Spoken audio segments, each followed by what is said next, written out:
Hey lovies, welcome back to my channel. So today we're going to do our banister wreath. I did put out a poll to see if you guys wanted to kind of see the walkthrough and how I prep like any garlands for my banister. So I'm gonna try to keep it the same theme as the tree since they're relatively close together. So I'll be using Dollar Tree items too. Not part of the challenge, but it's just what I have left over. So if you want to see this spooky garland, then keep on watching.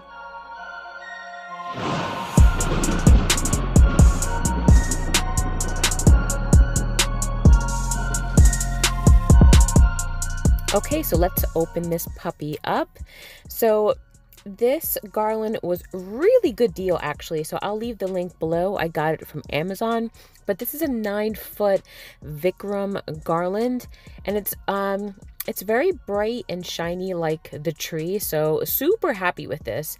And actually when it was all fluffed out, it was really nice and thick, so I definitely recommend this garland if you're doing the same kind of idea as I am. Quick tip on fluffing your garland. If you're not going to put your garland against a flat surface or like a banister like I am, you don't necessarily have to fluff all the way around. Pick a flat part of your garland and just spread them apart evenly. What I like to do is I like to take full advantage of all the branches and put 2 on the sides, 2 in the middle, and 2 in the center, and you'll get a really nice, awesome, even fluff that way. Next, I chose some green and purple lights that I found at Dollar General. I was going to use the orange because I still do have some from the Dollar Tree, but I felt like the house just needed a little bit of color change. So I'm trying these out, and be sure to, when you get lights that are strung, really pull them apart so that way they're not twisted up when you go to wrap them around your garland. It's a good idea to string your lights when lights are turned on, so that way you can see the exact placement and making sure you have some inside and outside. So here's the tricky part. When it comes to garlands, it's a little bit more intimidating because you're not putting your ribbon around something that's stationary. So it's really good practice to get your ribbons tied together prior to putting it onto the garland. One of my biggest tips is to take paper clips and put 2 ribbons together. It can be the one that I have here with ribbon and tulle, or 2 wired ribbons. You want to keep them together so that way they stay together and they're not giving you a mess when you're trying to put them around your garland. Next tip is to wrap around your hand and then wrap around the garland. That gives it a really nice curl instead of just wrapping your ribbon around your garland. When you don't do this step, it falls flat, whereas here you're having a little bit more oomph to your garland by wrapping it around your hands and then wrapping it around the garland.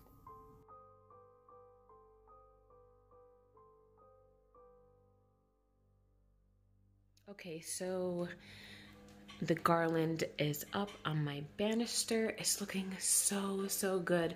Love the black and the orange, and can't wait to put the lights up. But yeah, you can see that the paper clips are still on, so definitely when you're doing this, do not remove your paper clips pretty much until this is all set and it's fluffed and the lights are where you want it. But this is definitely a 2-man job, you guys.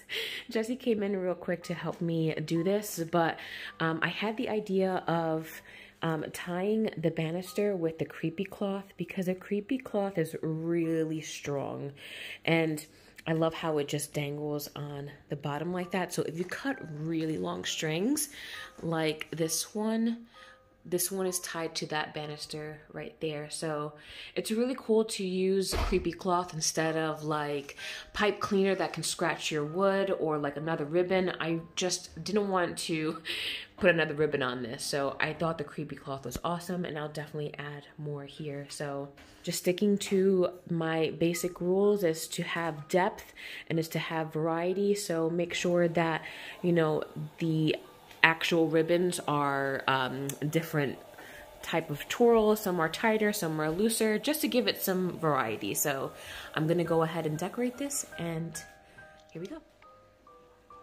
Another quick tip when you're doing garland, not so much maybe the tree, but definitely when you're doing a garland, is when you have your clip and your ball, you definitely, in my opinion, you don't just want to hang your ball like this on your garland. Unless it's in the back and you want it super low, I suggest, and one of my tips is to really keep it nice and tight.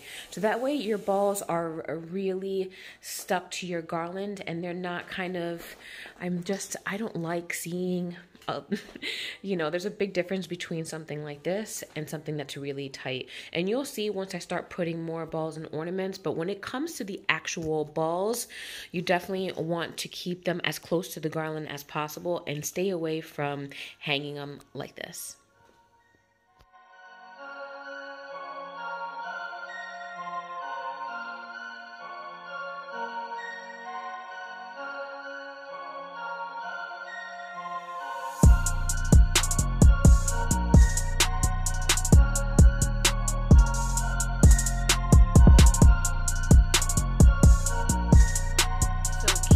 Black, huge, shiny spider. If you saw my previous video with the tree, I gave this tip on putting these branches in between places to keep this ornament steady, since it doesn't have a place for a string. So definitely check out my last video to get some tips on both the tree and this garland, but so far coming out super cute. For my haul, I think you saw these like wooden ornaments. I kind of want to just leave them wood since there's so much orange already on the garland.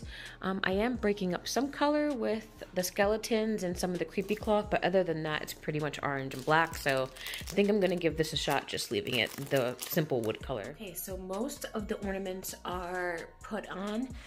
I started putting some of the creepy cloth over here and just attaching it to the branches and letting them fall. So some of the creepy cloth is actually holding the garland up, and some of the creepy cloth is kind of just there as just decoration. So I'll give you kind of a side view of that creepy cloth.